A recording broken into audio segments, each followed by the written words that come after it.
باب دوم اخلاق و فضائل۔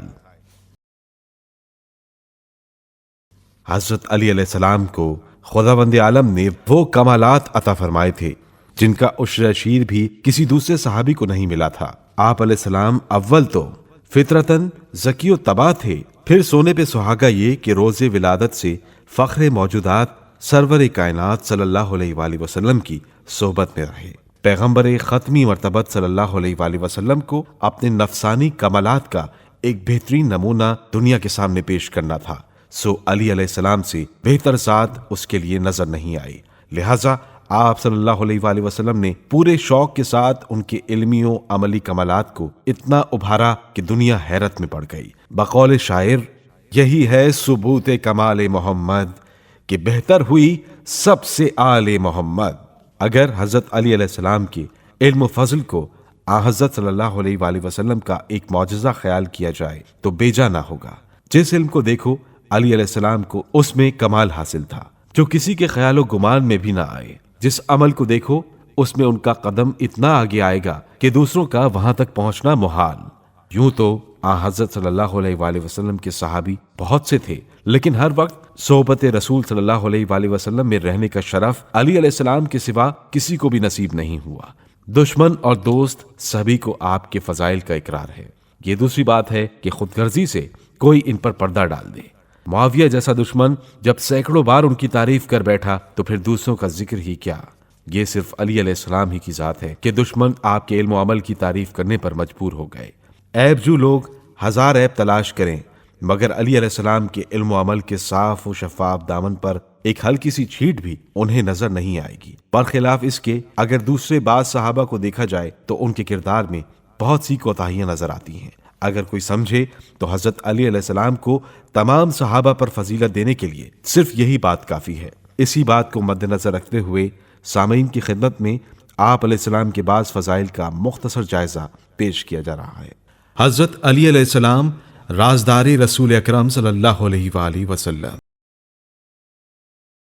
بہت سی احادیث سے معلوم ہوتا ہے کہ حضرت علی علیہ السلام حضور صلی اللہ علیہ وآلہ وسلم کے رازوں کے امین تھے، اور اکثر آپ علیہ السلام اور نبی اکرم صلی اللہ علیہ وآلہ وسلم کی رازدارانہ گفتگو ہوتی رہتی تھی۔ عمرو ابن جریر کہتے ہیں کہ عبداللہ ابن نجی نے حضرت علی علیہ السلام سے روایت کیا کہ آپ علیہ السلام نے فرمایا، رسول اکرم صلی اللہ علیہ وآلہ وسلم کی طرف سے میرے لیے سحر کے وقت ایک مخصوص ساعت تھی جس میں میں حاضر ہوتا تھا۔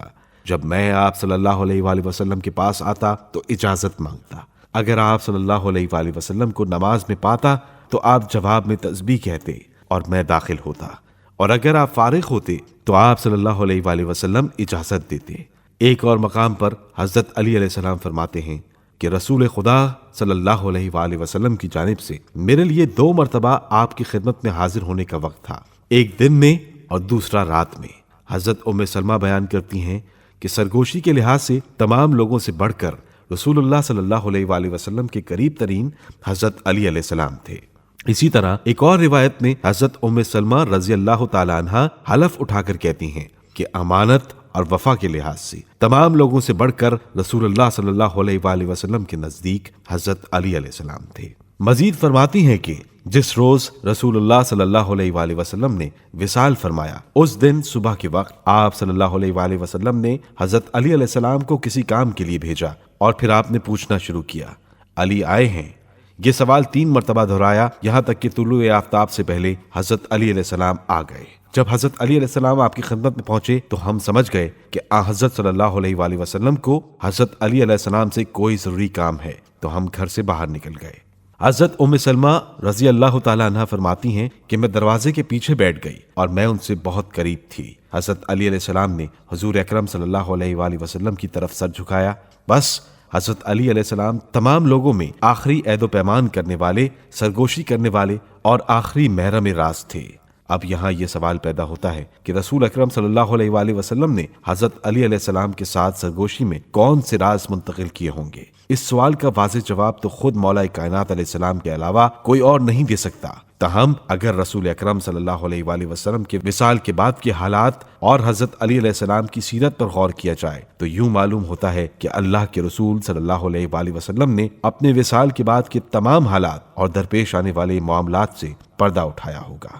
اسی میں قرآن کریم کو شان نزول اور تفصیل کے ساتھ مرتب کرنے کی ہدایت بھی فرمائی ہوگی، کیونکہ وصال پیغمبر صلی اللہ علیہ وآلہ وسلم کے بعد کئی روز تک حضرت علی علیہ السلام گھر سے باہر تشریف نہیں لائے۔ پھر جب باہر تشریف لائے تو کسی نے گھر میں محصور ہونے کی وجہ دریافت کی تو آپ علیہ السلام نے فرمایا، میں قرآن جمع کرنے میں مصروف تھا تاکہ وہ محفوظ رہے۔ یہ بھی ممکن ہے کہ اس آخری سرگوشی میں اللہ کے رسول نے فرمایا ہو کہ اے علی، میرے وصال کے بعد تم سے خلافت کا حق چھین لیا جائے گا اور تم اسلام کی بقا اور حفاظت کی خاطر خاموش رہنا اور تمام حوادث پر صبر کا دامن اپنے ہاتھ سے نہ چھوڑنا۔